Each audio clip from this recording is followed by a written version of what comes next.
Good morning, students. Today we study about stoichiometry of chemical reactions, and also we do calculations based on stoichiometry. So first of all हमें यही समझना है कि stoichiometry of chemical reaction का meaning क्या है. For example, we have a reaction between base and acid. Base क्या लिया हमने? Calcium carbonate. एंड एसिड क्या ले रखा है? Hydrochloric acid. ये बेस है, ये एसिड है, दोनों रिएक्ट कर जाते हैं. They will form salt, water and A gas is produce, that is carbon dioxide. ये हमारे पास एक केमिकल रिएक्शन गिवन है. तो इसकी स्टोइक्योमेट्री हम कैसे चेक करेंगे?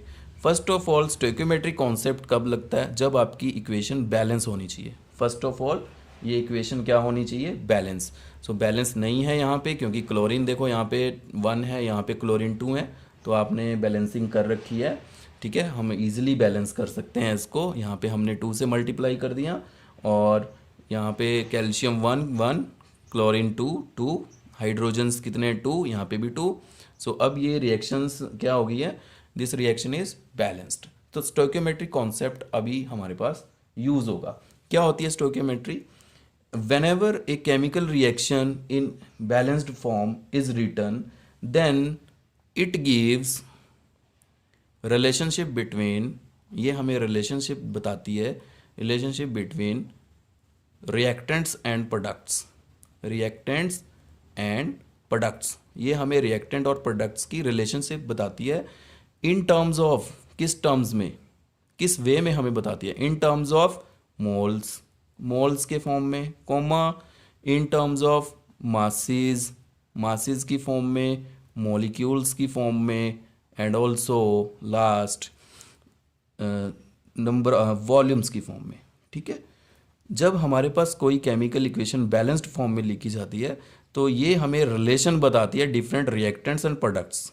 रिएक्टेंट और प्रोडक्ट में क्या रिलेशन है in terms of moles, masses, volumes और मॉलिक्यूल्स. फॉर एग्जाम्पल जैसे हम देखते हैं इन टर्म्स ऑफ मोल, हम रिलेशनशिप देखें इन टर्म्स ऑफ मोल्स. सो हम क्या बोलेंगे? जो ये कैल्शियम कार्बोनेट है इसका कॉफिशिएंट क्या है? यहाँ पे 1. हाइड्रोक्लोरिक एसिड का कॉफिशिएंट क्या है? 2. कैल्शियम क्लोराइड का कॉफिशिएंट 1. वाटर का भी कॉफिशिएंट 1. कार्बन डाइऑक्साइड का भी कॉफिशिएंट क्या है? 1 है. सो ये मोल्स हैं. 1 mole of calcium carbonate react with 2 moles of hydrochloric acid. 1 mole calcium carbonate 2 mole hydrochloric acid से जब रिएक्ट करेगा, then it will form 1 mole calcium chloride. ठीक है, 1 mole calcium chloride, 1 mole water and 1 mole CO2 is produce. So ये relation हमें बता रहा है किसके बीच में? मोल्स के बीच में. सिमिलरली आप मासेस के बीच में भी रिलेशन बता सकता है. मासेस, अब देखो कैल्शियम कार्बोनेट का मास अगर आप फाइंड आउट करोगे तो ये आ जाएगा 100 ग्राम. प्लस कर लेंगे हम. ठीक है, 40 + 12 + 16 × 3 100. HCl का मास आपके पास कितना आता है? That is 73. और कैल्शियम क्लोराइड का मास कितना आता है? इसका भी हम प्लस कर सकते हैं. आप अपने आप सॉल्व करोगे. 111. And water 18 grams and carbon dioxide is 44 grams. So हम इन टर्म्स ऑफ मासेस भी हम बात कर सकते हैं रिलेशनशिप कि 100 ग्राम कैल्शियम कार्बोनेट रिएक्ट करता है 73 ग्राम्स हाइड्रोक्लोरिक एसिड, जिससे हमारे पास बनता है 111 ग्राम calcium chloride, 18 gram water and 44 gram carbon dioxide. So this is the relation in terms of masses. अगर आपको कोई 2 मासेस दिए हो तो हम थर्ड निकाल सकते हैं, प्रोडक्ट का मास निकाल सकते हैं इस मेथड से. ठीक है, मोल्स भी निकाल सकते हैं. तो इस तरह की कैलकुलेशंस हम डिस्कस करेंगे. और आपको ये भी पता है कि अगर ये गैस है, गैसेस के केस में गैसेस का वॉल्यूम क्या होता है ये भी आपको पता है. That is equal to 22.4 litre at STP according to Avogadro's law. Avogadro's law के अकॉर्डिंग क्या होता है? Equal volume of all gases under similar condition of temperature and pressure contains equal number of moles and their volume is same. Volume इनकी same रहती है सभी gases की eight STP. तो STP भी आप गैस ले सकते हो. इसकी वॉल्यूम कितनी ले सकते हो? 22.4 लीटर. तो दिस इज कॉल्ड स्टोइक्योमेट्री, जो हमें रिलेशनशिप बताती है किसके बारे में? रिएक्टेंट्स और प्रोडक्ट्स, कि कितना मास कितने से रिएक्ट कर रहा है और कितने ग्राम हमारे पास CO2 बन रहा है, कार्बन डाइऑक्साइड, वट एवर जो भी हम स्टडी करेंगे, ठीक है। So this is called stoichiometry. तो आपने इससे बेस्ड कैलकुलेशंस करनी है, ठीक है। स्टोइकियोमेट्री हमें मास मास रिलेशन देता है, मास वॉल्यूम रिलेशन भी देता है, जैसे यहाँ पे कितना मास कितने वॉल्यूम कार्बन डाइऑक्साइड की प्रोड्यूस करेगा, और ये वॉल्यूम रिलेशन भी देता है। सो ये सभी हम यूज़ करेंगे न्यूमेरिकल्स के अंदर। So first numerical we have based on stoichiometry, calculate amount of water produced by conversion of 16 gram of methane. Calculate amount of water आपने फाइंड आउट करना है produced by conversion of 16 grams of methane, that is CH4.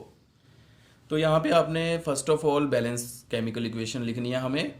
Methane को burn करना है। Methane को जब हम oxygen की प्रेजेंस में बर्न करेंगे, it will form carbon dioxide plus water, ये बना लेता है। अब फर्स्ट ऑफ ऑल आपने चेक करना है कि ये बैलेंस है कि नहीं। सो यहाँ पे ये बिल्कुल बैलेंस नहीं है, क्योंकि ऑक्सीजन 3 है और यहाँ पे 2 है, तो हमें पहले बैलेंस करना पड़ेगा। यहाँ पे भी मैं 2 ऑक्सीजन ले लूँ, ठीक है, और यहाँ पे आप कितने ले सकते हो, 2 वाटर, और हाइड्रोजन 4 है, यहाँ पे 4 है। अब ये क्या हो चुकी है भाई, balance. This is balanced equation. Now we can apply a relationships. Stoichiometric concept हम यहाँ पे लगाएंगे कि हमें क्या बताना है यहाँ पे, अमाउंट ऑफ वाटर, कितना वाटर बन रहा है 16 ग्राम मीथेन से। तो फर्स्ट ऑफ ऑल आप वाटर यहाँ पे लिख सकते हो कि कितने ग्राम्स कितने से रिएक्ट कर रहे हैं। मीथेन का मोलर मास कितना होता है, 12 + 4 कितना हो जाएगा, 16 ग्राम।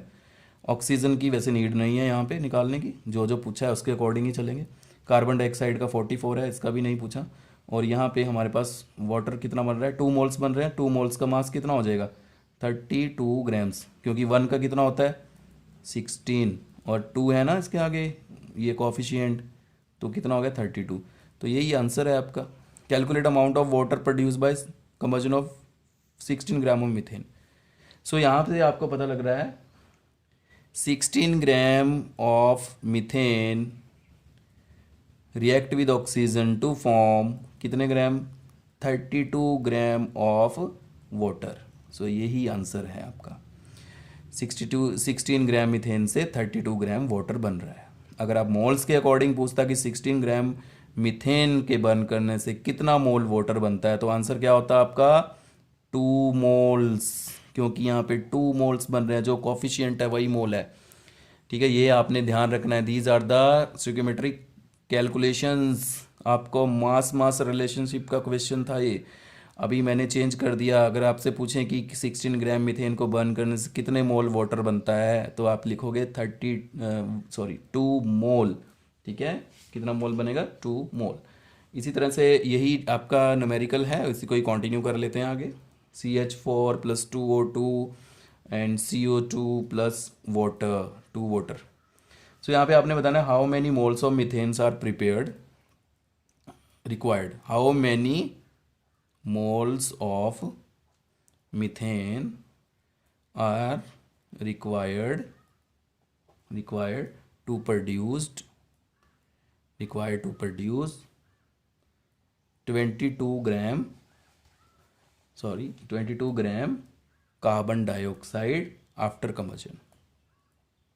अब ये क्वेश्चन थोड़ा चेंज कर दिया कि how many moles of methanes are required, कितने मोल इसके चाहिए हमें to produce 22 gram of carbon dioxide. तो फिर से मैं लिख लेता हूँ इस इक्वेशन को, methane + 2O2 gives CO2 + 2 water. Moles और मास का रिलेशन है। तो यहाँ पे देखो हाउ मैनी मोल्स, यहाँ पे तो 1 मोल है बैलेंस केमिकल इक्वेशन में, और कार्बन डाइऑक्साइड का कितने, यहाँ पे 1 मोल है।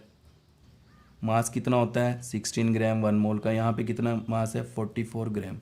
सो कितने मोल्स बनेंगे अगर आप 22 ग्राम कार्बन डाइऑक्साइड, देखो how many moles of methane are required, कितने मोल रिक्वायर्ड हैं इसके 22 ग्राम कार्बन डाइऑक्साइड बनाने में। तो 1 मोल से हमारे पास 44 बन रहा है, 22 से हाफ मोल चाहिएगा हमें, है ना। तो हम लिख सकते हैं 44 grams of carbon dioxide produced by 1 mole of methane, है ना। तो 1 ग्राम किससे बनेगा, 1 ग्राम = 1/44, और 22 ग्राम्स में हमारे पास क्या हो जाएगा 1/44 × 22। सो 1/2 एंड आंसर इज 0.5। ये आंसर आ गया आपका। सो ये आपकी मोल मास रिलेशन अगेन, ठीक है, वेरी इजी क्वेश्चन।